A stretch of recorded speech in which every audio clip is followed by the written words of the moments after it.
Well, good evening. Welcome to Yada Yahweh Radio. We were here with Kirk and JB, and we did have a good time today. You, Kirk, and I on concluding the story of Noah and the Ark, specifically talking about why it's important, and in particular how the conclusion of that story is the antithesis of religion. I mean, it just absolutely destroys Christianity in particular, because it says that the reason that Noah was able to board that ark and save himself and his family was because he listened to everything Yahweh said, and then he did precisely, changing nothing, did exactly what Yahweh said, and not some of it, but all of it.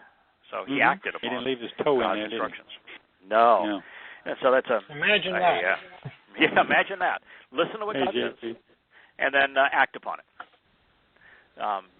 Very simple formula, but that is the formula of the covenant. And then we went into the story of Babel and of Nimrod, and it's just so powerful. Yahweh described Nimrod using Shalal, and which is he's sickening, he's disgusting, he's corrupt, he's reprehensible. That's not a good thing. And he said he was sickening and deadly and diseased and reprehensible because he existed as a Gabor. Now, that should stop the military. Just to stop everybody in their tracks. Because Yahweh doesn't use Gabor with him once, but twice. Gabor, remember, is the term that stupidly English Bibles are wont to translate Almighty God. Giants. No, it's not the word for giants. No, but it's not sometimes giants. it. No. Yeah, I think it was used in that passage. It is used in the. You're correct. It's used in the Nephilim story, and it's rendered giants in the Nephilim story when the word clearly doesn't mean giants. It's heroic warriors and successful politicians is what it is. People who have achieved a great deal of status and position and result in government and in the military. And so to ascribe it to God when it speaks of men, as they do in Isaiah 9:6, to give the inference that this is talking about Yosha, is just stupid. I mean, no. And, we were reading the story of Nimrod, and Yahweh uses Gabor twice to describe Nimrod. And he says the reason he is sickening, the reason he is repulsive, is because he's a political success and a military hero. That's what makes him repulsive. Now, that ought to give every Christian, he's John McCain. patriot, every one of those pause. But it also shows that there is no way that is ascribed to Yosha. Yosha was never a political leader. He was never a military leader. Dode was both. The term is not used favorably in most cases. It's negative in most cases. And Yahweh even applied it negatively to Dode on most occasions, because it was the reason Dode was unfit to build the house on Mount Moriah, is that he was a man of war. And God was not going to have his covenant home built by a man of war. But it does shine a lot of light on 9:6, making it literally impossible that Yeshaya 9:6 and 7 could apply to Yosha. There are a lot of words that lead us away from that, and foremost among them excludes it. This is just, you may want to say, I don't want that to be true. I know there's been a rift again, now for the third time this year, and the falling out began over Yeshaya 9:6 and 9:7. People were still trying to cling to the idea it could be both people, and trust me, I don't care if you do that. It doesn't bother me at all. But if you really follow the words, this is one of those few times where I would say, we could, a lot of times I'll say, we could both be right, we could both be wrong, one of us could be right, the other one could be wrong. This is just one of those times where, I'm sorry, Gabor is a killer. It's just over with Gabor. Right? Case closed. Move on to a different argument. You're not going to prevail in that one. Yeah. By the way, there was the the rift began, as I understand, there on this is Dode, not Yosha, and so that was extrapolated to that that a lot of people are uncomfortable that I am giving or equating a my God status to Dode. If that's your conclusion, that's what you're doing.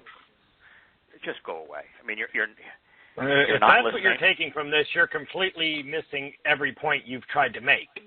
That is Yes. correct. Yeah, there is no reason for you to listen further. Just go away. We're not communicating. There's nothing I can do to solve that. Yeah. And they say, that the reason that they're uncomfortable with it is because of Dode's alleged behavior.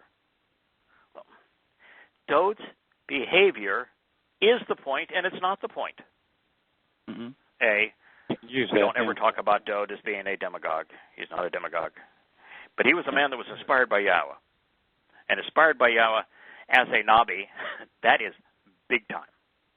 The 40 people in the history of the world, any better than that. That is the premier job in the universe, is to be a Nabi. Only 40 people. Dode was one of those 40. But Dode wasn't just one of the 40. You could argue that he was either the most important or the second most important of all the prophets. Well, he's the one that explains the other ones.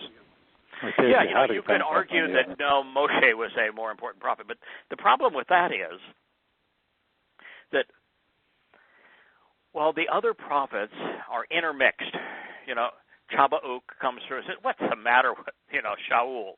You can't die. I mean, what's the matter with these people? Their religion is based on God dying. That's stupid." Yahshua interjects all the time, in his prophetic testimony. They engage and they inject all the time. While the book of Dabarim is 100% Moshe, all it really is a summation of the important parts of the Torah. It doesn't really add much to the Torah. It just reinforces the important parts of the Torah. Almost all of the Torah is actually Yahweh telling stories that had nothing to do with Moshe. And so there's you could make an argument that of the prophets, Dode was the most important. He's the one that explained how to observe the Torah. He is the perfect representative of what it means to be part of the covenant. And he's the person that destroys the religious myth that the Torah is a set of laws, and if you violate one, you're condemned. Because he violated most all of them. Yes, you name it, Yeah. Anytime. He's also the epitome of somebody that reinforces the point that everybody in religion misses. So everybody in this religious thing. I think I'll avoid hell and go to heaven because I've been good. I've done more good things than bad things. Dode most certainly was not good, and he's absolutely vindicated. Yeah. So he's the poster child for good is right next to irrelevant. It's not totally irrelevant when you're in a relationship with God, but it borders on it. And right. It's not a deciding factor. Yeah, it's the deciding factor. So I can't just say we have, but certainly I have grown in my interest of Dode. First, because of the 91st Psalm, which is how I began all of this 16 years ago. Powerful insights. I wouldn't be here if it wasn't for the 91st Psalm. The 19th Psalm, which describes the Torah as being perfect, and it's responsible for restoring our souls, is probably my favorite. The 119th Psalm is maybe the most important document ever written, besides the Torah itself, explaining how to observe the Torah. His eyewitness accounts of what happened on Pesach, Bekudim, and Matzah and Bekudim are the only ones that exist. The fact they were written 1,000 years in advance doesn't change the fact they're the only eyewitness accounts of those 3 days. Yes, there's information in Matan Yah as to what happened on Pesach and what happened on Bekudim, but nobody other than then Dode explains why and or describes what happened on Matzah, which was really the most important of those days. So, you look at it and you say, well, there's more information there that is useful to us than probably any other place. And then, I just boil it all down to my affinity for Dode and my kind of fixation on him because of all of the information that he provides us that's useful is nothing compared to Yahweh's focus and love for the man. And Yahweh, he is my beloved son. I am his father. He is right. That's quite an endorsement. I'm not aware of anybody else that got that endorsement. I mean, those three things are the three things you once said about you. Yes. He is my beloved son. I am his father. He is right. Think about it. Name another human being on earth ever that we can look to and follow as an example better than Dode. You can't name one. Right. That is correct. So what would people have against us wanting to look to his for an example? Right. And what Dode's life proves is that God just doesn't care about the minutia. Yeah, if you spent most of your life in the military, it's not going to preclude you being engaged in a loving relationship, but it's not very productive. It may not make him happy, but right. The large harem and all the fooling around, God said nothing. All he didn't like the idea of him setting his general into harm's way because he wanted to have access to his wife. Another woman. Yeah, God was really irked at that, but that's because that was really pretty messed up. I'm laughing here. I shouldn't be laughing, but that's really messed up. What he did there. So, but what he shows is that it's not about our behavior. And by the way, there's been a rift brewing because occasionally I'm really harsh on people. And it's true. Occasionally I'm really harsh on people. It began in earnest on the Moody Jeff thing, where I was very critical of what this guy who claimed to be a scholar who was got a degree from Moody Bible College had to say, and then his response to many of the things that I said, which were just really demeaning to God. Just hurtful and foolish. And so we read what he read, and I read my comments, and I was scolded because that was harsh and hurtful. And yet you study Dode. Dode doesn't give anybody any accommodation. He's constantly not only talking about his enemies, but asking God to silence them and criticizing them. And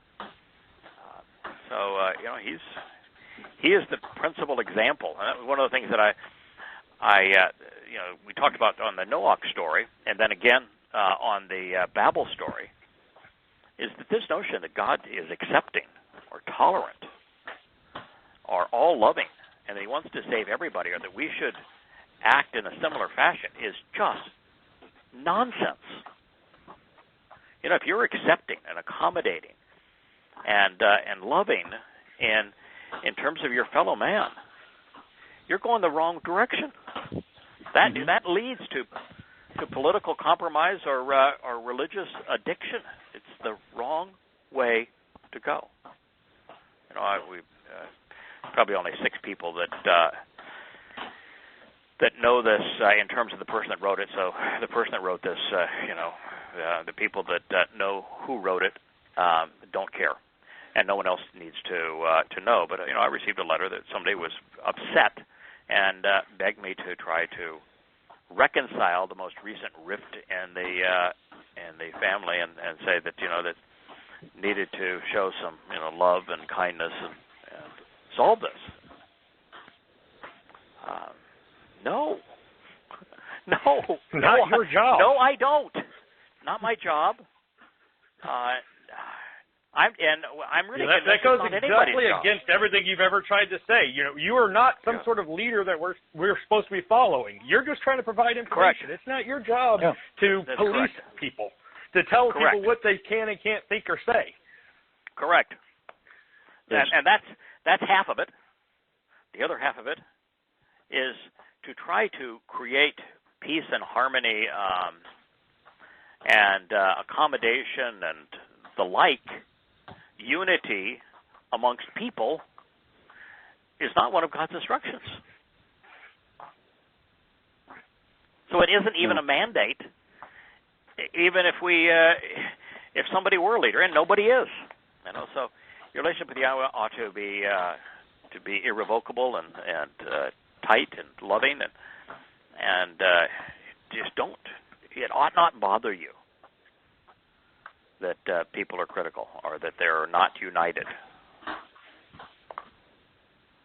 Just really ought not bother you. So anyway, that's a long introduction. We're going to actually return to the animals and Yeshaya 11:6 and 7 before we return to the neck. That'll give us a chance to catch back up in context. And the reason we're doing this is that I issued a challenge last week as we went through this discussion on the animals, where I said my conclusion is the wolf isn't making nice with the lamb, and that the leopard and the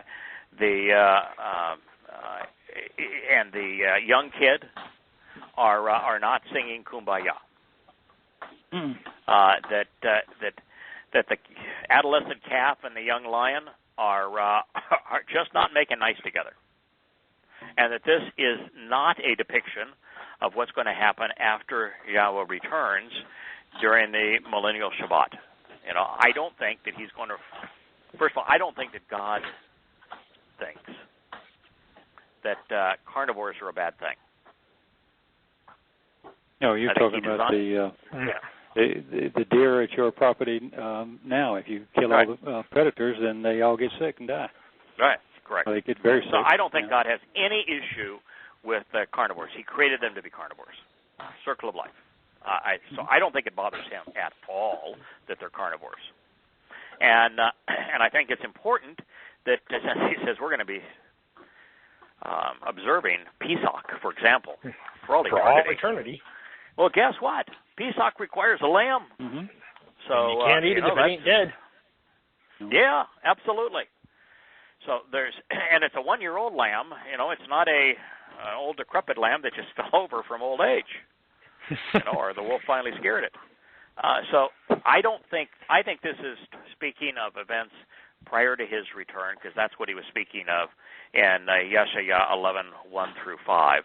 And so I'll read 11:6, and then Kirk, you took the challenge to say, because on this one, this is not like Gabor El, not meaning Almighty God, but instead mighty leader and warrior on behalf of God.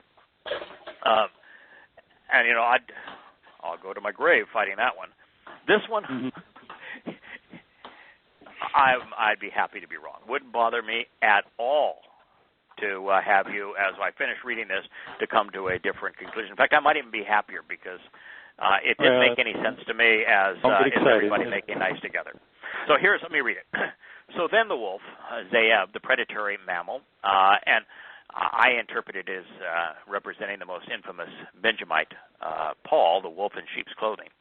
Mm-hmm. And then the verb is gur, and gur is not a happy verb, which then triggered my senses to say, better pay attention here, and maybe there's something going on. Gur means to dwell as an alien.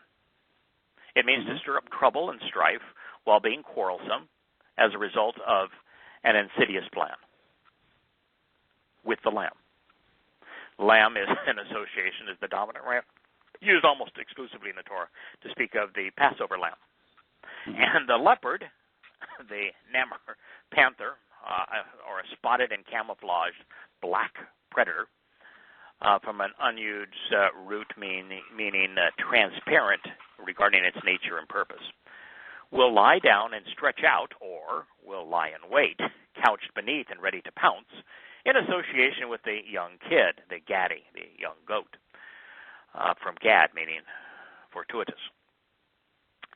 Then the adolescent calf, the eagle, the weaned cow from a gull to revolve, coming full circle, and the young lion, often used as a metaphor for Yahudah, will be together at the same time, in one accord, all together in one place.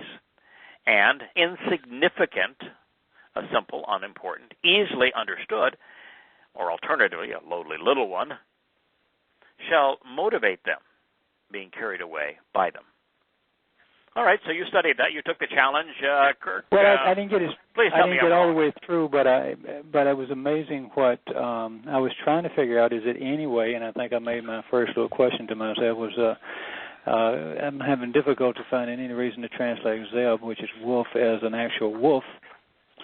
And there's 7 occurrences of this where they use it in everything from Shabbat to Zephaniah to Ezekiel to Yashayahu and Yirmiyahu. And every time it's used, it's always a simile or a metaphor for a predator. Sometimes it even mentions Nineveh, princes of Nineveh, like in Zephaniah, or roaring lions, or, and everywhere you go, except for 11:6, the translators translate it that way. They don't try to make it into anything that... it's a vicious But predator. somehow it must have been because in 11:6, they wanted to turn out to be everything being perfect in this new world, which is not like the world we're going to live in. Right. They wanted the lion to lay down with the lamb. They wanted the wolf to but not be a predator. the problem with that, of course, though, Kirk, is that there's a lot of Hebrew words for lay down. Lay down and rest, for example. This is not lay down and rest.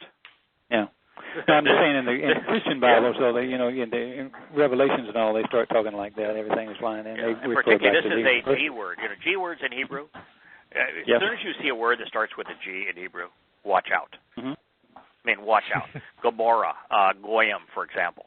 G words in Hebrew speak of foreigners and inappropriate behavior for the most part, not 100%, but most of the time, this is the G word. And that's why it's an alien that is dwelling with, stirring up trouble. That's interesting. Yeah, G is there were 2 G's in the original Hebrew alphabet, and almost all of the things that, like Gaza, for example, was a G word. Gaza, really bad. That was the bad G. Gomorrah, bad G. Yeah, it used to be the 8th letter in the Hebrew language. Yeah, it kind of looked like an 8. It was an infinity-looking thing with 3, like a rope all tied together. Right, 8th letter, sign of infinity, exactly, all of those things. And so there's been some migration with the Hebrew G. But when you see a word with a G, you ought to be alert. It's like the TS, the Tazday. Tazday is a strong letter in Hebrew. When you see a word that begins with Tazday, it's either going to be really, really good or really, really bad. Sadak, right, righteous, really, really good. Zion, the signpost along the way, really, really good. But probably 70% of Hebrew words that begin with a TS are... soon as every time I see it, starting a word, I go, uh-oh, this is not going to be good. So anyway, that's when you know you've translated a lot, that you start recognizing things like that. Just trends. You just make connections. I've been doing this for 16 years now, and after a while, some of it ought to sink in, right? Yeah. Everywhere I went. You mentioned it the other day. One of the conclusions I came to is when you see raw. You see raw, duck for cover. Yeah, well, you're in trouble. It's if you see double A or raw, then you're deeper. There's like 8 really bad ones and 1 good one. Yeah, we talked about that a long time ago. I love Kirk's observation about with the resh, which way what the face is facing toward, whether or not the word is positive or negative. That was fascinating to me. I love that. Yeah, a lot of the letters are that way, and some of them. So half the Hebrew letters have an inclination. Half of them. That's really surprising. That half of the foot points one way, not the other way. The face points looks one way, not the other way. There are letters like the hey, which have no inclination.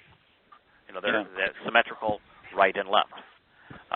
But for example, the Aleph, the first letter in the Hebrew language, it is symmetrical. But the Be'eth is not symmetrical. The opening, the one opening, is on the left side.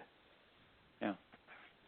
And so there are it's a little over half the Hebrew letters have an inclination, right or left, and it's whether that inclination is away from or pointed towards a letter in Yahweh's name that tells you if it's good or bad. Yeah, usually it's going to the left, but if you put an aleph to the left of it or aleph to the right of it, then it depends on what the words that we usually think of in terms of symbolizing the set-apart spirit or the or Yahweh himself or the head lamb or the head ram. Then you get clues, absolutely. Yeah, and you look at Nun, the sperm, it's moving in aims from to the left, left to right, the normal path down is right to left. Right. You look at the lamed, that staff. It's open on the left-hand side. So it's being held by someone on the right towards the left-hand side. So there's a huge percentage of these letters that have an inclination, and I had never put that together. That was really that's just one more thing really that smart. makes Hebrew such an amazing language. It communicates on such deep levels. It does. Yeah. But it also communicates on a very superficial level. Yeah. For example, the thing that finding the inclination, okay, that's pretty sophisticated. I mean, it's really simple when you look at it, but recognizing it wasn't all that simple. But the pictures of the letters, even if you don't read Hebrew, you can tell what most of the words mean just by the letters that comprise the word, because they all conveyed a picture of something, walking or a shepherd or looking or thinking or observing or standing up or the ram is the head of you name it, a home, a sign. So it's very very simple on one level and very deep and sophisticated on another. So you came to the same conclusion that the wolf is a I didn't want to belabor it. I did most of them, but the wolf it can't be anything else. It's never used any other way, except by English translators. And when you get to Gur, and you're talking about a person who is, as an extension, to be afraid of a stranger, or from what you were adding to it, and also to be frightened and panic, usually by. So all the words containing GWR, or Gimel Rosh, mean either a pilgrimage, a frightening, or panic. Yeah. And so he's not talking about really worried about a wolf, because we haven't found a wolf anywhere listed other than by speculation. Where it's not talking about religion oppressors. Yeah. Religion. So in other words, the first two words, Zeeb, predator, and Gur, frightening, scheme, treacherous, deceitful, rebellious, inciting an adversarial situation, picking a fight. You put those two words together, and those are your first two words. Gosh, it's awful hard at that point to come out with a positive, particularly when this one that's picking the fight and scheming a harmful and rebellious and adversarial response is doing so with the Passover lamb. And since the wolf is the symbol of the ultimate opponent of the Torah, Paul, Shaul, and he was specifically a wolf in sheep's clothing, and at this point, God's not talking about Shangri-La after his return. He's talking about what happens before. By the way, we talk a lot about the garden representing the epitome of what God intends and where we're going back. When you think about that, do you think that there were carnivores outside the garden? Absolutely. Yeah. Long before man.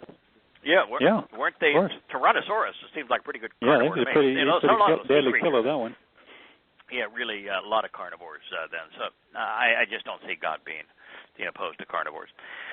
All right, then I'll move on then to 11:7. We went through this before, but I'll just do it quickly. So the cow and the boar, most places do read bear, but it could be boar or bear. And I think it's boar because he's talking about eating, and a boar will eat anything, and it's an unclean animal. Mm-hmm. So, and the cow and the boar will be shepherded together. Their youth will lie down. Now, this lie down is rabats again. Will stretch out, or lie in wait, ready to pounce. The lion, the fierce and constructive. This is Arya, not the kefir, not the lion that represents Yahudah. And the lion will stalk its prey like the cattle, bakar, large herds of animals, and they shall consume dry and brittle straw, teben. We talked about this last week. Mm-hmm. You can't eat straw. You can eat it. Good luck with it. Was the Mad Hatter, the old coach that was finally fired down there at LSU, and he just loved to eat the grass. Oh, yeah. Grass will actually, a human can't eat grass, and most animals can't eat grass and survive. But grass at least has some nutritional value. Straw's got none. None. Put it on the bottom of your stalls, your horses. Mm-hmm. That's all it's good for, really. That's really all it's good for. This is not hay. Hay is fine, not for lions, but for cattle. But straw is not. What it means is that they're going to eat things that are not life-sustaining, is what is being conveyed there. And then this next line. To believe that God is going to say, is telling that that after his return, that children are going to go put their hands down and play with snakes. I'm not buying that. So this is what I think it says. And the suckling infant will be blinded while playing over a pit of a venomous viper. And upon the illuminated nest, it's marura, the cavities in the ground where reptiles of a lesser light dwell. I thought it was really an interesting word, marura, because it's illuminated, it's light. It's not a bright light, but a lesser light. And so it's both the den in the ground of like of a snake, of a burrowing animal, but also conveys a lesser light. It's actually based upon the Hebrew word or. It is right in the middle of it, but it's ma in front of it, so it's what light? Do you understand the who, where, and we why covered of that this this light? morning. You ought to repeat that about why the M is so important. Yeah, it's one of the things that I stumbled on when I was trying to translate Yeshaya 9:6. Yeshaya 9:6 has a Sarah in it twice, and just the Sarah of Sarah once, and the Sarah only appears in that one statement. Nowhere else. In the whole Torah, Prophet, Psalms, it appears twice. Both times are in the same statement. So I'm really well versed on what Sarah represents. I mean, boy, have we ever studied Sarah. It means to endure, to exist, to be empowered, but also to wrestle and to strive and to struggle. That's why Yisrael is such a profound name. It could mean to struggle with God, to wrestle with God, to have strife with God, but it also means to endure, engage and endure with God, as well as to be empowered by God when it's Israel. But when you put the ma in front of it, it changes it because it's just like mikra. It's kara, but with a ma in front of it. And what ma does is it encourages you to question and seek answers regarding the who, why, where, and how of the point being made. Sawa was the word we were covering today that came up in to instruct. That Noach did everything that Yahweh instructed, and it was Sawa, and it's mitzvah, the terms and conditions of the covenant, versus just teaching when you put the ma in front of it. And what it means is you need to, and mikra is the same thing, understand the who, what, why, and where of this. Search for an answer so that you understand what follows. And so that helped me a ton. Understand the nature of this light would be ma'ora. It would be understand. Think about this the who, what, why, and where of this light. You know, when they were eating manna in the wilderness, and Yahweh fed them the manna for the 40 years as they were wandering. You know what manna means? What is this? Go ahead. Where did this come from? Yeah. Well, that's pretty good. How are we given That's very good, yeah. Yeah, that's what it means. Good. And so, when you see the ma in front of a word, and it is in front of a lot of Hebrew words, where what it's in front of is well known, and you can look it up. The ma tells you to think about these things, to search for the answers to the who, what, why, and when, or how of that particular term. So then the question I would ask, I'm sorry. Well, I was going to say, it can't be real animals, and it has to be at what period of time? It cannot be post Yom Kippurim. Right. This has got to be particularly when it's sha'ah, because sha'ah is equal parts play, having fun, and close their eyes, being blinded, lose their perception of sight. That's not amusing. No. Sorry. Over the pit of the venomous viper, Pethen is how we got the English word python. Yeah. Pethen, yeah. Python's not venomous, but nonetheless, Pethen is a venomous viper, a poisonous snake. I just love the root. The root of the word, the verbal root of Pethen is to twist. Twist, corrupt. Yeah, it's just perfect to twist. Upon the illuminated nest. Now, as soon as you read illuminated nest, not just dens, but illuminated nests, now you're dealing with the brood of vipers. Now you're dealing with the snake of the lesser light of Satan. That's the tone. Of the deadly serpents, Tiffany. What's interesting here is this world is one of those that translators have a tough time with, because they want to make it sea serpents and dragons and everything else under the sun. But it's a deadly serpent. It's a lethal and toxic adder. It's from an unused root, meaning to extrude. It's a mythical beast akin to a dragon. The weaned and reared shall place their hand. And so, no, I'm sorry. This is indicative of what people are doing prior to Yahweh's return. So then God says, but they shall not perpetrate evil, and they shall not corrupt anything and associate with my set-apart mountain, because the land shall be full of information which can be known about Yahweh, just as the waters adorn and cover the sea.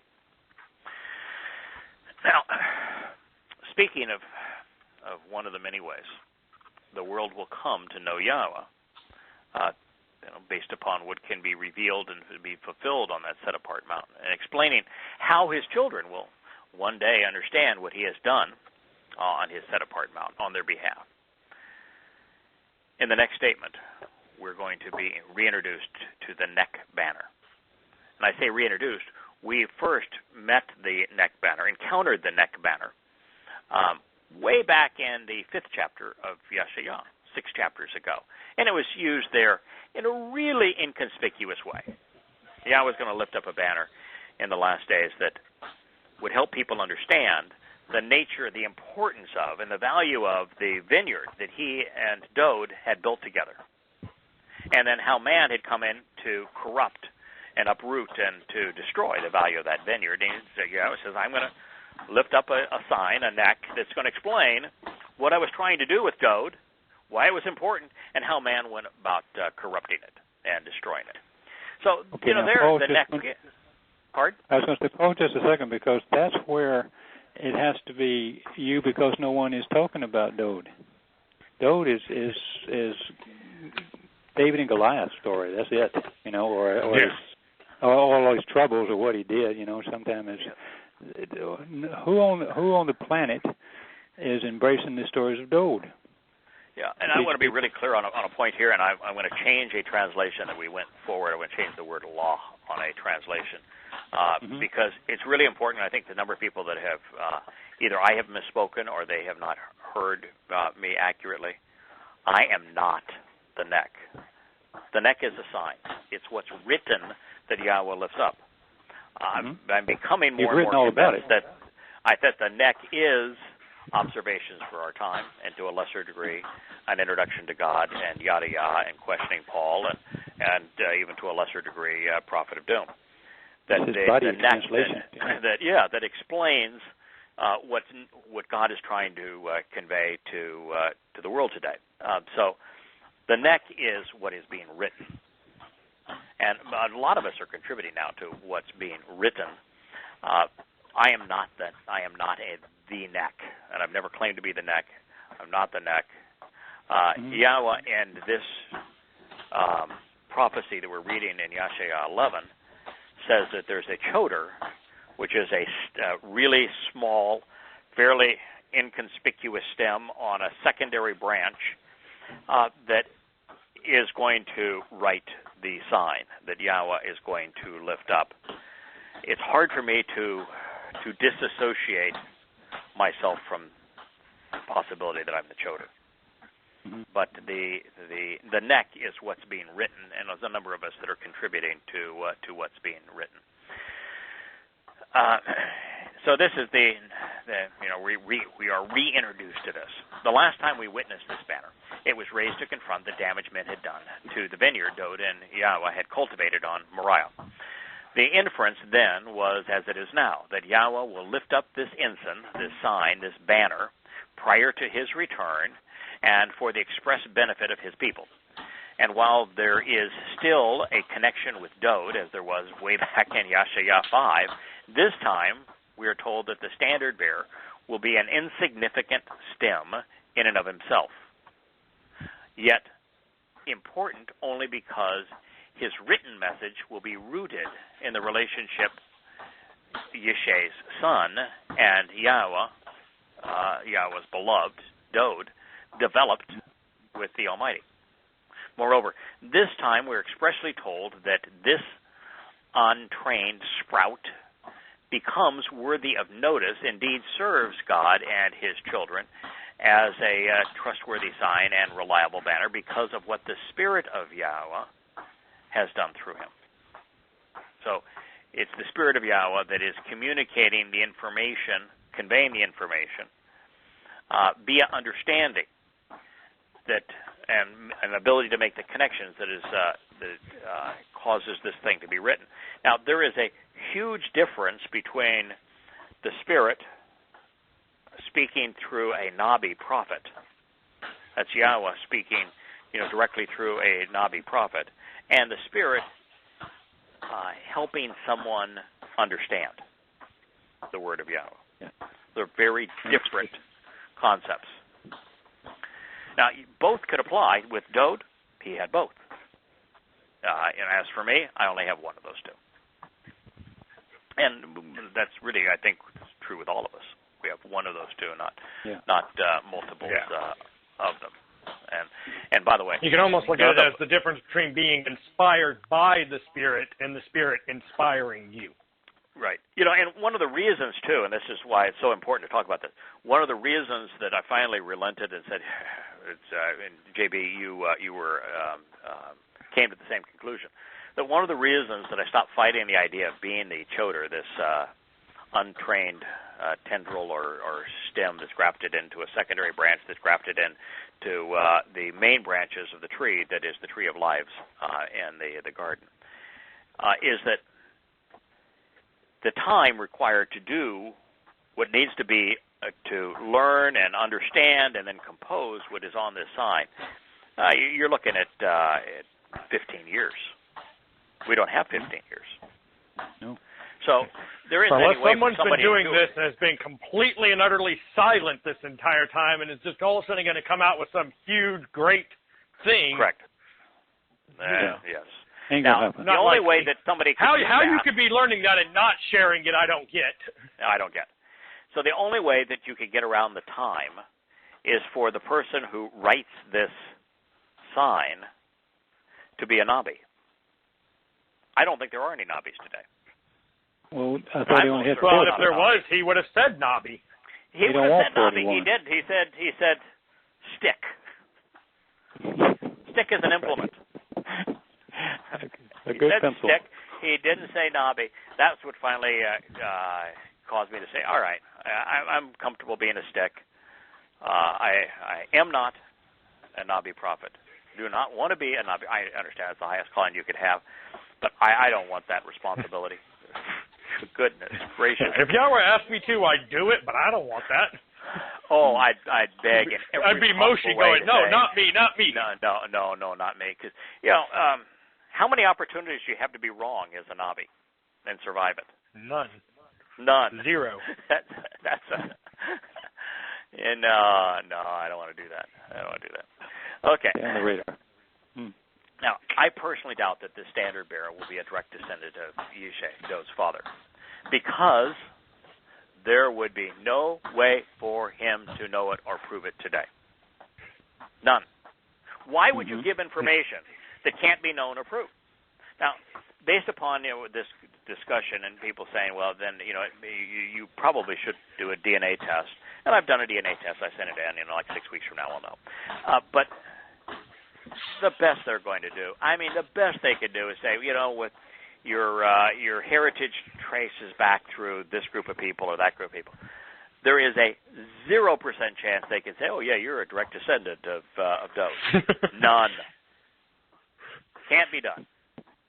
So, no, I don't think that's what's being conveyed here, because God would never get it. There is no reason for Yahweh to offer a prophecy that can't be proven. And this one can't be proven.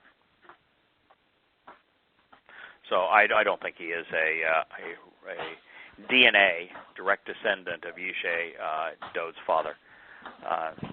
That just is not the case, and it doesn't mean that.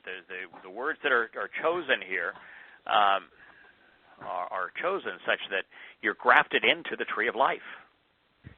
That's what it's conveying, and the trunk of the tree of first the tree of life is now rooted in Yisrael, and the tree itself, the main trunk is Yahweh and his Torah, and the two branches that come out of it are Dod and Yosha. Those are the two main branches, and then there's a lot of secondary branches. Netzers are secondary branches, and then there's a lot of us that are just choders or little stems that are grafted onto those secondary branches. There's a lot of us choders out there. Well, what I find interesting is that that word grafted is the word used so often to speak of goyim who become part of Israel. Grafted onto the tree. Correct. Yeah. Correct. Olive tree. Correct. Yeah. And by the way, the first time that neck was used, it was a long way away in a far distant time, so that the person writing the neck was doing so a very long way away from Yisrael at a very distant time. Which may be in the middle of the United States? Yeah. And I don't know what the DNA test is going to say, but I sort of like the idea. Now, this was Lisa that came up with this idea, and I sort of like it. The idea that Yahweh chose Yisrael. Now, if you were a Nabi, you'd have to be Yisrael or Yehudah. But he chose them. Is re-choosing them is something he's making abundantly clear as we move forward. But offers them everything, and they've turned up their nose at him and thumbed their nose at him. It's kind of poetic that just some idiot out there all this time later would stumble on their testimony in their language and figure out what they've missed and say, hey, you guys, this is for you. Pay attention. It just seems to me to be, it would be so Yahweh to do that. Mm-hmm. Well, and that would be fitting in terms of having like I said, not having a Nabi, but choosing a choder. Right. Basically being I could not find a prophet amongst you. I had to go to a goyim to find someone to do this. Right, to do this, and I had to have the Spirit work double time to help him figure all this stuff out. And I had to have an old retired guy because of the amount of time that was required to do it. And I want to tell you, this guy is really slow. Daggone, it wore me out. Oh, but okay, people. Well, there you go. Well, the trouble with choosing somebody in his family is most of them are so overwhelmed by the community. I mean, how do you... Boy, he would really be criticized the minute he starts doing this. If he was a Yehudim in New York or something like that, and he put up with this and published this, my gosh, they would be marching in the streets around him. Let me ask you a question there, Kirk. The three different groups that that I've disassociated with and we parted company with. That's true. Really nice thing. Are they saying really nice things about me? I take that back. I'm sorry. I stand corrected. They ain't been pleasant, has it? No. Okay. Never mind. No. I had a senior moment there. So. No, if nobody that has ever worked with Yahowah in any capacity is popular. It's a really unpopular. Yeah, it's a really unpopular. If you're popular, you're doing it wrong. Let me just say, if they love you, you are really doing it wrong. You got the wrong translation. Go retranslate. So anyway, if it was a DNA descendant, the prophecy is irrelevant because it can't be shown, can't be proven, and I don't think Yahweh issues prophecies that can't be proven. But there would be no point. If Yahweh is I have no point to it.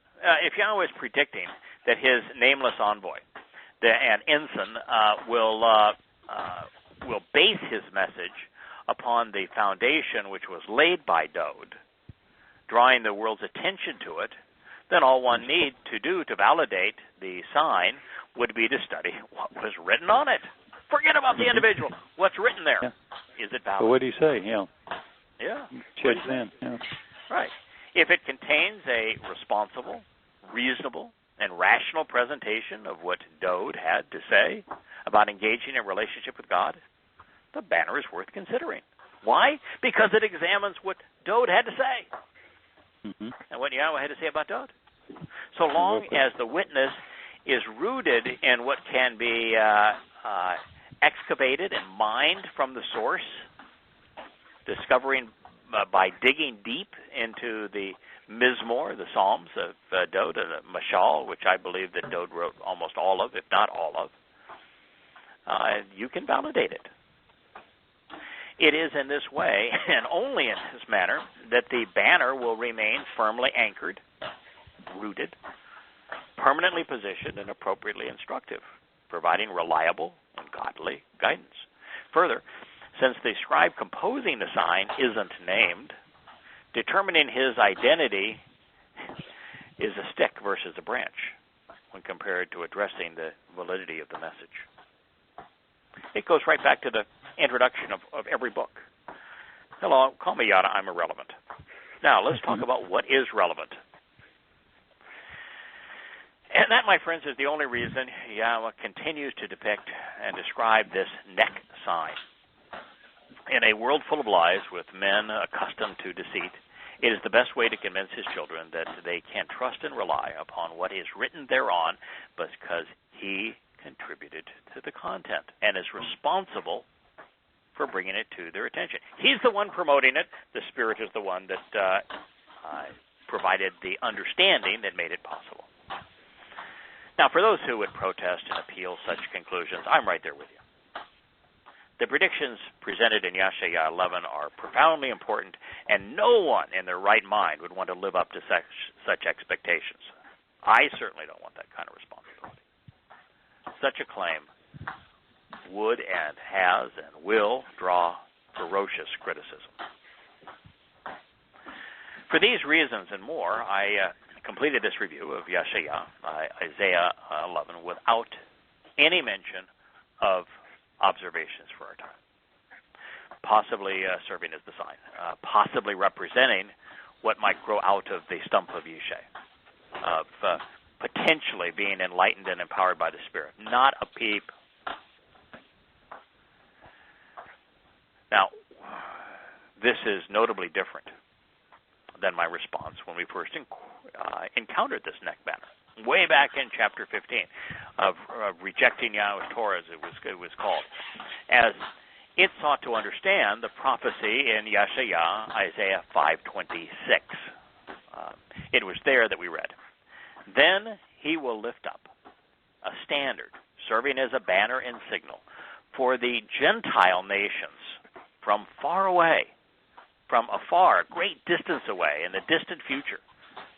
And he will attract attention, non-verbally. He will reveal the signal by drawing attention to it from the ends of the earth. And behold, in a very brief period of time, quickly, rapidly, voiced at the speed of light, it will come." Got no problem with that. That sounded like, one of those things that, wow, it's like tailor-made for what we're doing, as you said. Who else is talking about the vineyard that Dode and Yah built together, and why it's just so destructive that man has criticized it, particularly in conjunction with the Torah? And so, that's pretty cool. Wow, you got a gold star from teacher. Yep. That was it. For me, it looked like it was a completely anonymous attaboy. Kind of fun. Mm-hmm. However, that is not the nature of this prophecy. This prophecy, the whole Christian world speaks of, of Yosha. Jesus. They're Jesus. No, I don't want to be. In fact, the entire chapter is devoted to this silly old stick and the sign that the stick is prepared to write based upon the Spirit's contribution. And then of Yahweh lifting it up, and the reasons and the timing that he lifts it up. No, that's not what you want. That's way too puts a person in a very vulnerable position. Mm-hmm. Here's the passage. And it shall come to pass. Wahaya. It will happen. Now, when God says it's going to happen, it's going to happen. In that day. When he speaks of in that day, what day? What day has he been talking about? Yom Kippur. Yeah, upon his return, and much of it just prior to his return. That the root, the foundation and root of the matter, that which is excavated in mind from the source by those who dig deep, and that which keeps one firmly anchored, permanently positioned and properly nourished and thus informed, of Yishe, to stand out and be noticed on behalf of the source of existence. Yish means to exist and to become substantial, to stand up and be noticed, to draw attention and to be enriched as a reward. And Yahweh doesn't mean monetarily. So, and it shall come to pass in that day, the root of Yishe, who to show the way will stand up and present himself. Concerning, and this is the word that I changed, that's law. I had as a signal and banner. I think it's probably more correct in this case to say concerning a signal and banner for God's family. So here, the purpose of the signal and banner is for God's family. God's family would be comprised of two different groups. The first group is Yisrael. The second group is those who are grafted into Yisrael, who are Goyim members of the covenant.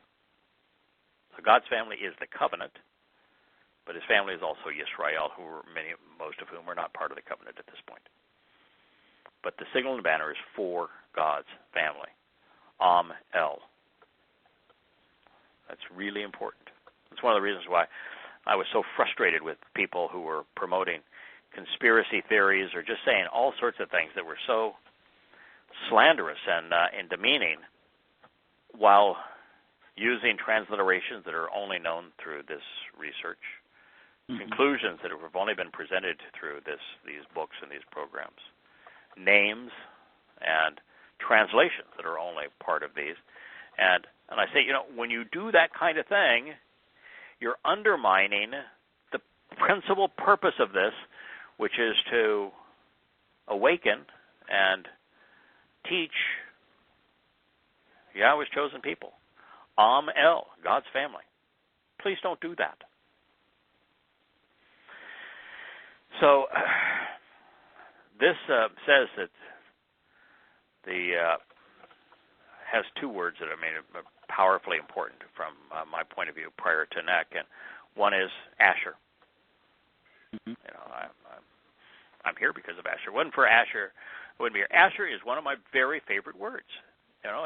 You could just say who and leave it alone, but Asher means to show the way, to reveal the correct path to walk, to give meaning to life, to receive the benefits of the relationship. Asher is a really, really powerful word. And based on Asher, I know I have, and now many of us have, taken a stand. Mm-hmm. We've presented ourselves. We have present the means to evaluate the one who appointed and sustains us. We're providing the means to evaluate the evidence and make a thoughtful decision, standing steadfastly, attending to this stance, continually persisting and enduring. And then I think concerning is probably a better rendition of law in this case, as opposed to as. A signal and banner, the Nek. The sign and ensign, something which is lifted up to communicate a message for those who are observant. From Nakah, to assess and to prove, to examine, analyze, and evaluate, and to test. And Nakak, to lift up and display. And Naka, to set forth on a journey for God's family. Through him, Gentiles will seek. Well, I know some Gentiles that have sought because of all of this. Mm-hmm. I'm talking to two of them. Right here. Yes, sir. And that was really the purpose. It wasn't the primary purpose of wake God's children. But in the short term, the thing that has been the most prevalent is Goyim, Gentiles, using what was written to seek, inquire about, investigate, search for, expecting to find a responsible presentation about engaging in relationship with Yahweh that was nourishing and keeps them safe. That's what Daresh means. And so, therefore, his restful residence, it's not my restful residence. My residence today was not restful at all. I had my little granddaughter here all day. She is a delight. It was totally fun, but it was not restful.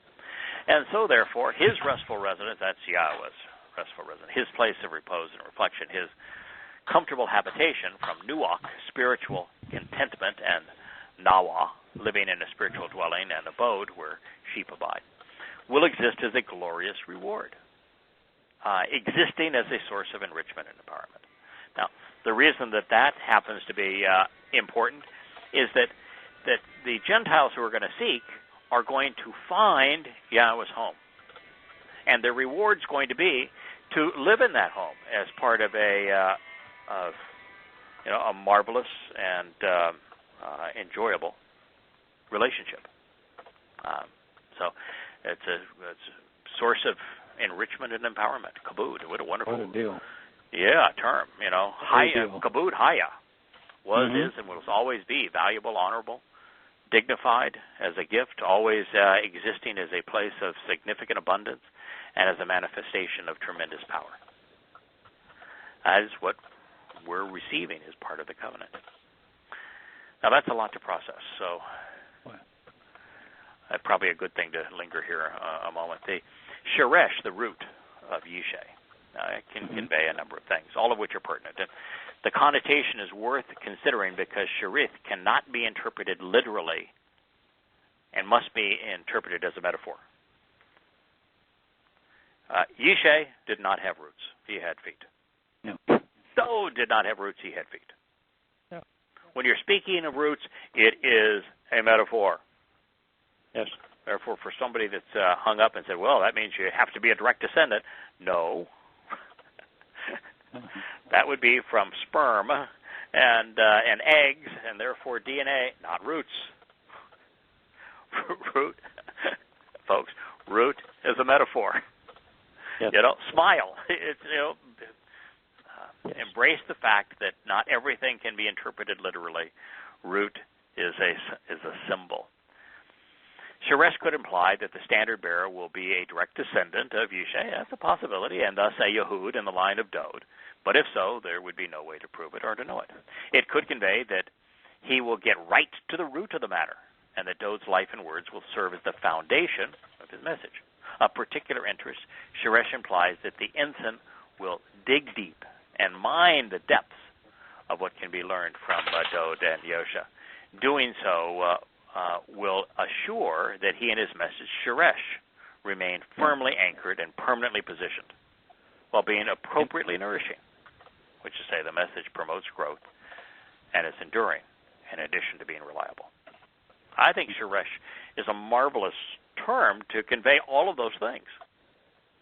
Well, I found that it says like to deal with the roots, to take the roots take the roots in the soil, or to take out of the soil, or to dig deep. Mm-hmm. So, from the standpoint, if we're talking about metaphors, and you're digging into this wealth of material, trying to find the truth, trying to find the covenant family, how to get there, it's most appropriate. I mean, it's a great word. It really is. So many connotations of that metaphor that serve to convey what is going on here. Now, since we know almost nothing about Yishai, the message cannot be about him, but instead must focus on what we know of his son, Dod, Yahweh's beloved son. And yet, from Yishai's name, we can deduce that Yahweh's banner will stand out and be noticed, and that the message will be substantial rather than brief, and that it will speak of the source of our existence and draw attention to the process of being enriched. In other words, it's going to be dissimilar to everything else that has been written by people, and yet be wholly consistent with Yahweh's Torah, guidance, and the Nabi prophets, especially with Dod's Mizmor Psalms. Now, I've mentioned this before, but I have a particular fascination with Asher. It's the word which brought me out of Christianity and from a reliance on religious translations to Yahweh by studying Hebrew. And of particular interest in this context, the first time I encountered Asher was in relation to a prophecy regarding a descendant of Dod. And here it is again. Subsequently, I've devoted my life to knowing Yahweh and understanding his word, and then sharing what I've discovered as openly and completely as possible. Asher is a relational term, and thus one of many describing the covenant, which is a relationship agreement. Asher is used to make connections, to associate things which belong together, and thus serves as a catalyst between knowing and understanding. Especially important, Asher speaks of showing the way, of revealing the correct path to walk, to give meaning to life, and to receive the benefits associated with the covenant relationship. It is the way to heaven's door. Asher describes a specific, certain, narrow, and restrictive path. A lot of people talk about the way of God, that sort of thing.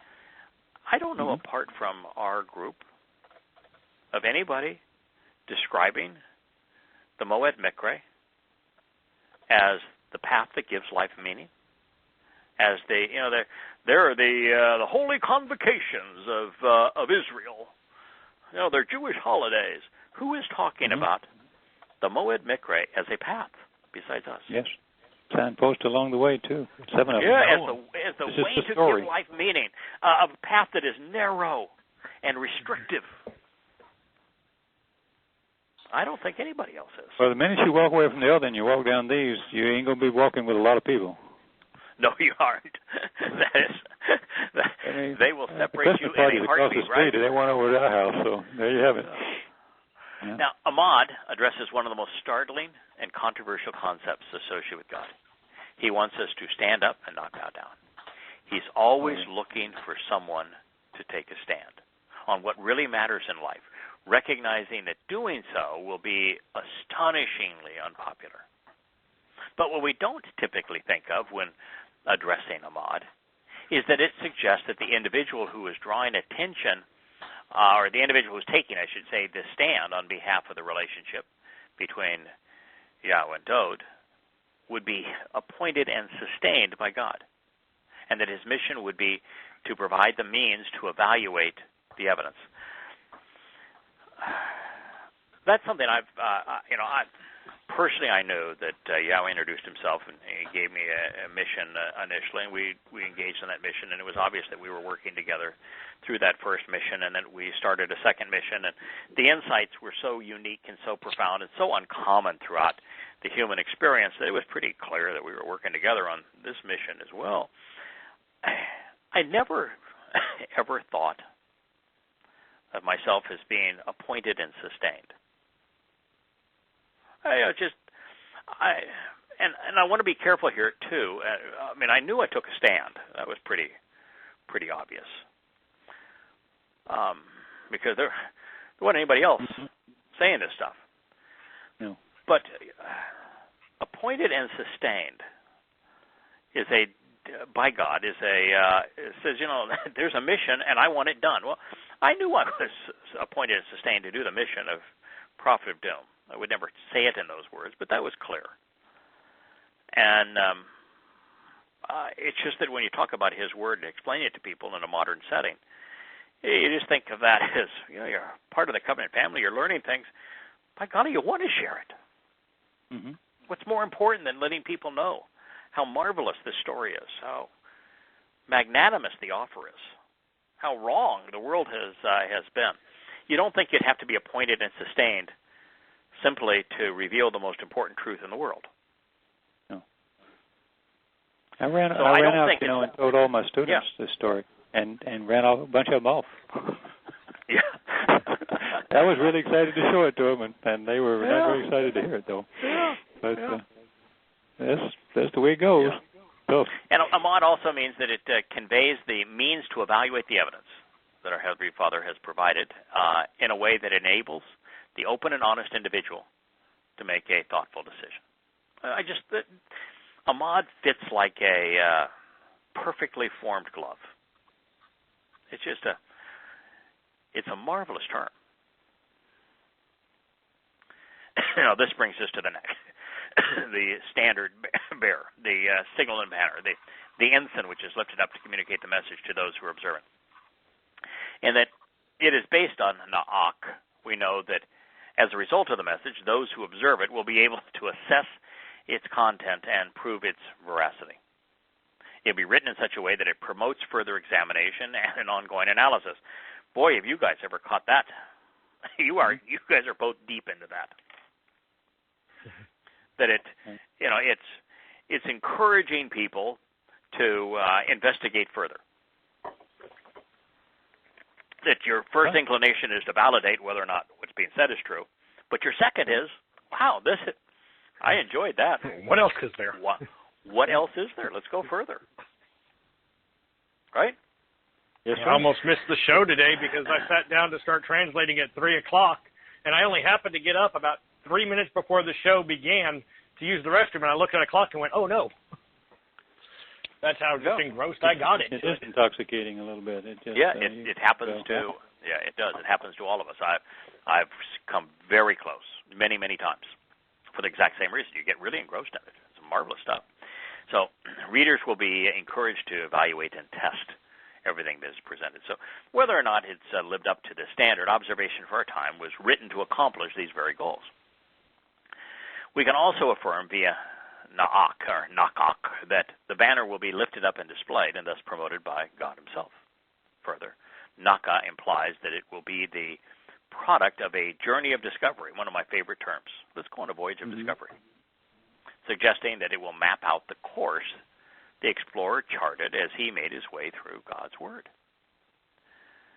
Now, for those of you who may wonder why Yahweh would work with a flawed implement, untrained tendril or stick, to reach his children and not just speak to them himself, well, I would encourage you to read Shemot, Exodus, beginning with Yahweh introducing himself to Moshe, up to the point that God agrees not to speak directly to his children again because they were growing fearful of hearing his booming voice. It is what it is, folks. Yeah. I understand, I appreciate why Yahweh chooses to communicate and teach people through, broken down tools. I understand that. I get it why he wants to do that. And I know a lot of people don't. I guess you really got to become comfortable with Yahowah to know that that's just his style. And it's not just that he isn't braggadocious. He's not flashy. The booming voice and the fire at the top of the mountain. He said, I'm not going to do that for you anymore. That was too in your face, too bold, too flashy for the Israelites. They hated it. God said, I'm just not going to do that anymore. That's part of it. But the other part, what was the purpose of creating mankind in the first place? To interact. Right, to interact. Right. Yeah. And if he's going to interact with man, what kind of men and women are there? Well, he can't be afraid of them. Right. So the only kind of people he can work with. Mm-hmm. Oh, flawed, yes, right? indeed. Yeah. But isn't that the whole idea of Dad? Yeah. Dad is trying to make us less flawed, more empowered, more enriched. He's got all the scholars anyway. Yeah. Right. Yeah, exactly. You don't need those. They got plenty. Yeah, exactly. Choose from the other pool. Yeah. So it's the more you study it, it becomes comforting. Now, this was a really interesting point. He says, then, so he raises the banner, then what happens? Then it shall come to pass in that day, my upright one will once again, this is now Yahshua speaking on behalf of Yahweh, will once again join his hand a second time to bring forth and redeem his family, which remains, and they're going to redeem them out of Asher, from Mitzrayim, out of Pathrok, which is subject to deception and interpretation, likely the upper Egypt, from Cush, which is dark and unknown, up northern Mesopotamia is where Cush is. It's not Ethiopia. Out of Elam, which is means to conceal, that's Persia. From Shinar, which is a confluence of two rivers, Babylonia. Out of, and that's not, there is no Babylonia anymore. He's not pulling them from Sumer or Babylonia. It's what those things represent. And out of Shamath, military fortress Syria, and from the coastlands. If it wasn't for that last one, you'd have, that's how many Israelites there probably are, and all those places previously mentioned. Those places previously mentioned were mentioned because they represent something about the past history of Yahweh's people and their propensity to accept the ways of those Gentile nations, and what transpired in those countries, how Asher and Shinar and Babylonia, if you will, and Mitzrayim enslaved and abused his children. So I'm going to remove them from that, is what that says. Where they're coming from is the coastlands. The shores of countries between or surrounded to some extent by large bodies of water. Now, that would notably be the United States, Canada, Central and South America, Western, Northern, and Southern Europe, Turkey, India, New Zealand, Australia, and South Africa. And this is the coastlands of the sea, from the shores of countries between or surrounded to some extent by large bodies of water of the sea. Now, it should be noted that while Yah, the coastlands of the sea, is that should be Yam. I don't know, make a little correction here to get that typo out of the way. Is descriptive of any Gentile nation with extensive ocean shoreline.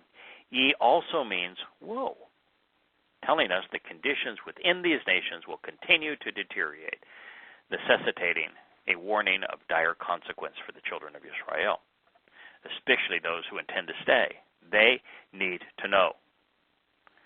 They need to listen. Underscoring this cautionary notice, ye is also the howl of a vicious and cunning beast. If you're listening, you've heard this agonizing wail. having just witnessed the world's reaction to President Trump's announcement that Jerusalem was the capital of Israel. You know, Trump also is holding up a payment of $125 million in aid to the mythical people known as the Palestinians, and their response is, "We will not be blackmailed." Think about that.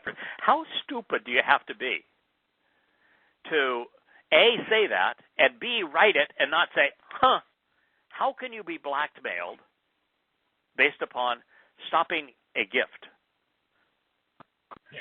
You know, if you're extorting money and it says, listen, or I'm extorting you in some way, I'm going to take your children unless you comply, that would be blackmail. I've stolen your money, and unless you comply, you're not getting your money back. That would be blackmail. I'm just not going to give you any more money. Interrupting a gift ain't blackmail. So for them to protest and use those words shows just how stupid Muslims have become. And for a journalist to write them and not say, wait a minute, you know, providing charity and interrupting the flow of charity is never blackmail. Now, while the Jewish population still living in diaspora has declined from 10.5 to 8 million since 1948, there are still between 5.7 and 6.7 million Jews in the United States, 95% of whom live within 20 miles of the coast, along either the Atlantic Ocean, Gulf of Mexico, or the Pacific Ocean. Of the most recent migration of Jews to Israel, many have come of their own volition from the two most prominent areas not already covered in this new list: the Russian Federation, which would be all of Russia excluding St. Petersburg, and from the southern portion of the old USSR, especially the northern Ukraine, and from the Caucasus region, where there are essentially no Jews left. So the places that he did not mention from the coastlands of the sea, the Jews have already migrated to Israel. Yeah. Other than Israel, only the United States, Canada, and Australia have seen a growth in their Israelite populations. The Jewish residents in Eastern Europe, Northwestern Africa, and most of the Muslim world have all but disappeared. So the following is a list of nations replete with their Israelite population, and it has been provided so that we might calculate how many Jews will be included in Yahweh's repatriation, and how that compares to the entire Jewish population. I was curious, you know, if you're going to list these particular places and you're going to say, and from the Gentile nations of the sea that are from their coastline lands, how many people that represent? Well, 6.2 million in the United States, 6,200,000, plus or minus 500,000, and that's increasing significantly. France, 450,000, declining rapidly. Canada, 385,000. It's increasing insignificantly. The United Kingdom, 260,000. That's declining. Russia, very little of Russia other than Leningrad, which is not Leningrad anymore. It's St. Petersburg, and it's a very artistic, very sophisticated city. So you probably have more Jews in St. Petersburg, and also Crimea would also qualify. So St. Petersburg and Crimea would qualify. I can't tell you how many of the 180,000 there, so we'll just say that some. Argentina would absolutely qualify, 175,000. Germany, most of Germany would not qualify, with exception of the Baltic coast. There's 90. But yeah, look how this has fallen off. 6.2 million, 450,000, 485,000, 260, 180, 175, 95. There's 115,000, increasing insignificantly in Australia. Australia qualifies. Brazil is 95,000. It qualifies. South Africa, 70,000. It qualifies. There are 60,000 that remain in the Ukraine, declining rapidly. And with the exception of the Black Sea coast, none of those would qualify. And so I put the Ukraine as the few Jews that are there. They're on their own. They better figure it out and figure it out in a hurry. But the Ukraine is getting stunningly anti-Semitic. Yeah. Nasty. Hungary, 45,000. Boy, there's a lot of riots right now in Hungary against Jews. Mexico, 45,000, that would qualify. Spain, 30,000 qualifies. Belgium, 30,000 qualifies. Netherlands, 30,000 qualifies. Italy, 30,000 qualifies. Switzerland does not qualify, 19,000. Chile qualifies, 19,000. Turkey qualifies, declining rapidly, by the way, 17,000. Sweden, 15,000 qualifies. Uruguay, 12,000 qualifies. Not Paraguay, Uruguay. Belarus, 11,000 does not qualify. Panama, 10,000 qualifies. Romania, 9,000 does not qualify. Austria, not Australia, but Austria, 9,000 does not qualify. Iran was actually listed in the preceding list. There's 9,000. Azerbaijan, it was included in that list that Yahowah provided, that northern part, north of Mesopotamia. That would be Kush, for example. That qualifies. Poland does not qualify, landlocked, 7,000. Venezuela qualifies, 8,000. New Zealand qualifies, 7,000. Denmark qualifies, 6,000. Morocco qualifies, 6,000. Latvia qualifies, 6,000. Hong Kong qualifies, 5,000. India qualifies, 5,000. Greece qualifies, 4,000. Colombia qualifies, 4,000. All other countries that would be included as Gentile countries with considerable coastlands along the sea, 43,000 qualify. All other excluded countries, 15,000 disqualified. Now, hard to process all that verbally, but completely included is 8,285,000. 8,285,000 rescued. Partially included, 275,000 are partially included. So let's just say that maybe 175 of that group. Mostly excluded, 60,000. Let's say that 10,000 are included out of that 60. That's like, St. Petersburg and Crimea and Russia. Completely excluded, 265,000 not rescued. Now this means that 97% of the Israelite population in diaspora will be rescued by Yahowah based upon the list he has provided, or at the very least, given the opportunity to come back home, should they accept his offer. Even if 80% of the Jewish population chooses to remain in the places now run amok in the rising tide of anti-Semitism, such as Poland, Austria, Romania, Belarus, Hungary, the Ukraine, Russia, God is offering sanctuary in Israel to 99% of his people. This does not mean that Israel will be safe, far from it, as it will continue to endure the indignity of Islam. But Jews will fare far better there than any other place on earth. Some will even come to see the return of Yahowah there. So it's 99%. When you take the time to look at how many Jews live in nations that either qualify or that do not qualify.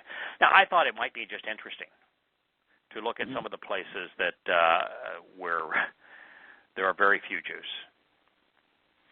Just in case you were curious along with me, Islam is so inhospitable. According to the CIA's database, there are 18 Jews in all of Egypt, 100 in Pakistan, 30 in Yemen, fewer than 10 in Saudi Arabia, Iraq, Iran, Kuwait, Libya, Algeria, Sudan, Somalia, Bangladesh, Afghanistan, Malaysia, and Indonesia. That's fewer than 250 Jews among 1,100,000,000 Muslims. That's I'm surprised 0. there's any in places like Saudi Arabia. I mean, how are they? They must be hiding out pretty good. Well, no, I didn't say. Well, what I said was I didn't say there was 10. I said there was less than 10. Yeah. The CIA's database goes down to 10. If it's less than 10, they report no number. So it could be 0. So rather than 0.0002%, it could be 0.000002%. But isn't that amazing? Now, well, I was noticing you on the ones that are declining, like in France and United Kingdom and so forth, and Germany, significant declining. They all seem to be heavily involved with the migration of Muslims to those countries. Exactly. You know, it wasn't like the Ukraine that didn't like. It's just amazing. Exactly. It's getting to be nowhere to hide here. Go to Yahowah. Yeah. So the Muslims always say, "Oh, we're so accommodating of Jews. Look how more accommodating we were than the Roman Catholic Church." Well, 0.00002%. Yeah, that's speak well for that. Yeah. No, China's not so good either. There are 2,500 residing in China. It's a nation of 1.4 billion. That's not much of a percentage. No. If you were a Gentile, God is going to give you one last opportunity to walk away from your country and engage in his covenant with Israel. But if you are a Christian, goodbye and good riddance. You will not be among those God will be bringing home. This is yet another death knell in the coffin of replacement theology. Yahweh is specifically bringing 99% of Israelites home to Israel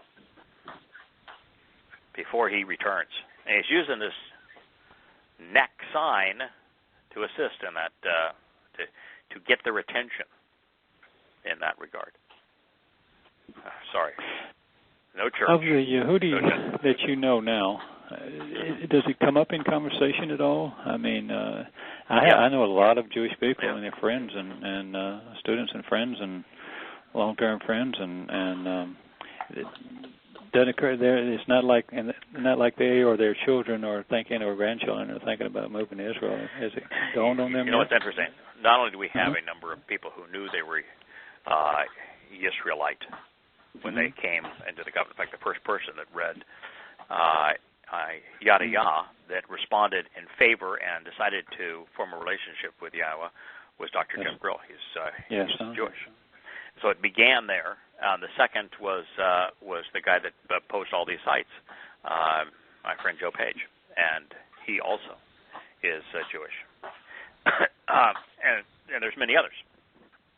But what's interesting is that I've received now maybe a dozen letters from people based upon this Choder thing and from the stem of Yeshe and that sort of thing that have said, just out of curiosity, they did a DNA test. And every single one of them that told me they took a DNA test came back as Jewish. I didn't think they were. Yeah. Yep. So, that's sort of interesting, isn't it? Yes. Yeah. Yeah, I thought so. It got my attention when I read those letters. Not what I expected. Now, I think let's just read this next passage. We're recording but not broadcasting, and as you can see, I'm still dealing with the cough associated with that flu that I had now 3 weeks ago. You definitely sound a lot better, though. I feel a lot better. I feel 100%. I don't have any issues other than the cough snagging. It's, that when you have one of those things, your sinuses continue to drip down the back of your throat, and it's irritated, or you try to cough it up. So anyway, it's just irritating.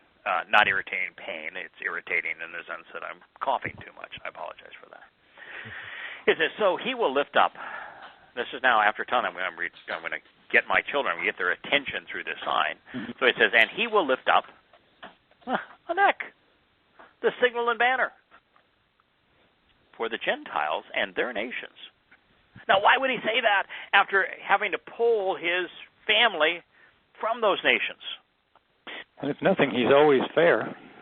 Always fair, man. I told you. I told you. Don't interfere. No. It's a really bad idea to oppose God. It's not a good idea to reject God or just be neutral. To be religious and squander the opportunity. That's not. That's not a good choice. But it's a really bad choice to oppose them, to get in his way. So it's kind of more of a neutral choice. Yeah, so I came to the same conclusion. The reason he's lifting up the signal and banner in this context for the Gentile nations and their nations is don't get in the way. Don't interfere. The consequences of you interfering with this are going to be grievous. You go from ceasing to exist to spending your eternity in Sheol. Fair warning. Powerful, I think. Yeah. Then, as you say, God's always fair. Then he will gather together and remove the scattered of Yisrael. And the dispersed of Yehudah he will gather up and obtain from the four extremities of the earth. So, sign lifted up. Here's where the people are coming from. Sign lifted up. This is what I'm going to do. By the way, with that last statement there, from the four extremities of the earth, four corners of the earth, the distant places of the earth, now it goes from 99 to 100%. Yeah. All right. Yeah. Did you know, I read one time, if you took a line, north-south line through Israel, and you did the same thing going east-west, that the four corners, the four sections that you carve out of the globe have equal amount of mass, land mass on every corner? I don't know. Maybe it has nothing to do with anything. But I think if you were to take two intersecting lines, well, I guess not. No, because you would have. No, I guess not. Because I was saying that no matter where you go, some guy had done it. No, you'd have to. And I thought, well, that's really amazing that it comes right through Israel. Years ago, I read that. So I was thinking about that when I read. Tell you what doesn't. Tell you what doesn't make sense to me. The north-south line is irrelevant. Any north-south line through any point cuts the world in half. Right? Yeah. Any north-south line that goes directly north and south, not magnetic, but the geo-north-south, is going to cut the world in half. So then to have four equal mass quadrants, the east-west line has to be on the equator. Okay. The further north it goes, it would exclude. They would not be of equal mass as the ones to the south. So whoever did that particular wrong. Okay. Yeah, they're wrong because the equator is far south. It came to me when I was reading this four extremities. The north-south line is irrelevant, and the east-west line would not be equal. Okay, we'll throw that one away. Yeah, I'd throw that one away. And it can't even be an equal number of people, because even though there's smaller landmass on the I know. I wasn't talking about the people. Just there'd be a lot more people than in the larger landmasses on the to the south.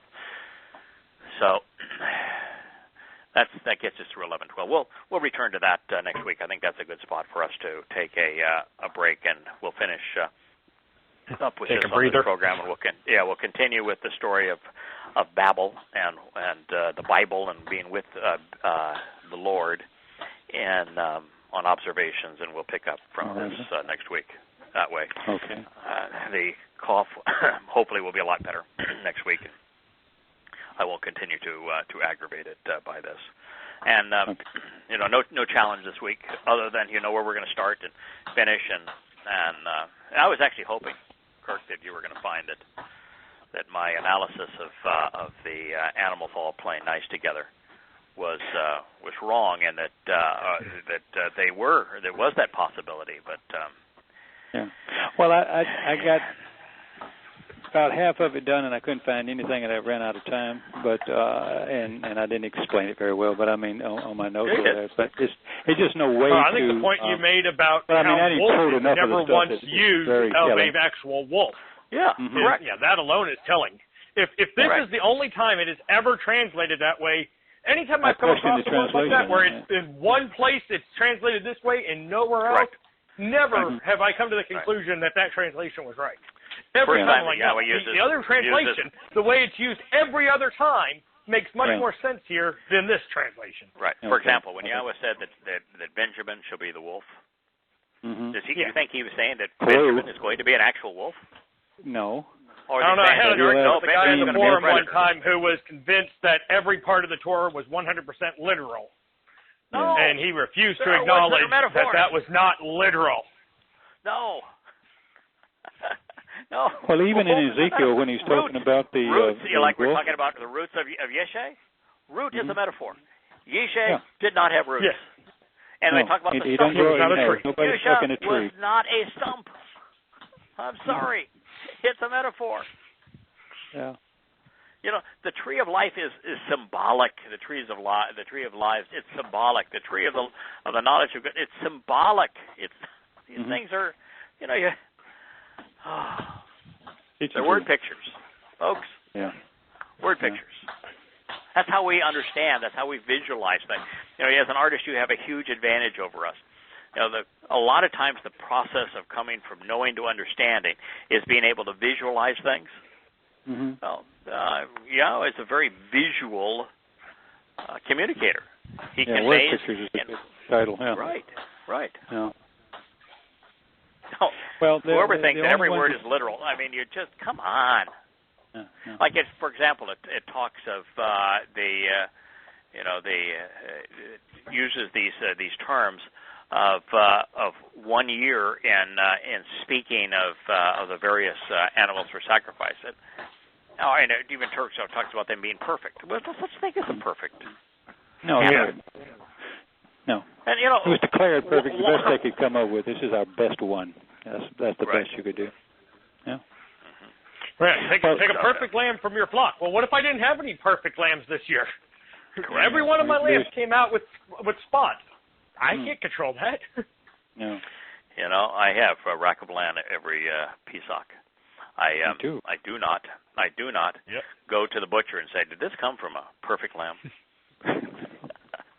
I go to Costco. I find the best-looking leg of lamb they have in their selection. I take it home. I marinate it, and I cook it over fire. Yeah. Why was the lamb called perfect?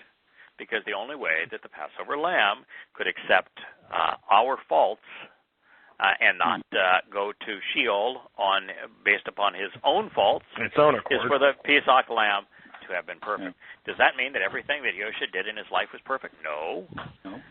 But it means that he was right with Yahowah, and from the time the Spirit came upon him, he didn't violate the Torah. I don't want to keep you from going, but let me ask you a little question again, because I don't want to mislead or say anything wrong about Yosha. Is his soul like a normal soul? When she got pregnant and there's a baby there, it has a soul. Is that Yahweh's soul? Did he deliver his particular soul, or did he create that? Or he just claimed it as his soul? Yes and no. And I'm sorry for the yes and no. You say Yahweh's soul, and from our perspective, Kirk, without your soul, you're nothing. I know. You're nothing. You cease to exist. I'm an animal at best. Right. Now, I can't even live without all animals have soul. You take the soul from an animal. Yeah, I can't even live. It's nothing but dead and decomposed. It's dead. It's a body. Yeah. Yahweh did not die when he offered his soul. Our soul is the essence of who we are. Our proclivities, our personalities, our experiences, our memories. Our soul is the essence of who we are. Yahweh has a soul very much like he has other implements and tools. His soul is not germane to him. It's not essential to him. So we have to be really so that's what I mean. Is it a soul that Yahweh personally inserted into the fetus of that Mary was carrying? Absolutely. Yeah. And I think that and I think it was Roy that came up with this idea. And I think it was a good idea that was the job of Gabriel. That spirit. Yeah, Gabriel. Yeah. He was conveying that soul, but you have to be careful in that Yahweh is not an animal with a soul that is the essence of the life of that animal. He has a soul. He had a soul for this particular purpose, and he used it for this purpose. Okay. So it conveyed just like his body. Personality. It conveyed Yahweh's personality, his proclivities, his attitude, his aptitudes. A lot of what Yahweh was conveyed in that particular mechanism. Okay. That's clear. I just didn't want to be on some. I didn't want to misspeak. Something like that and start everybody. There are a lot of things that you want to be really careful because the natural tendency is to mislead by saying it.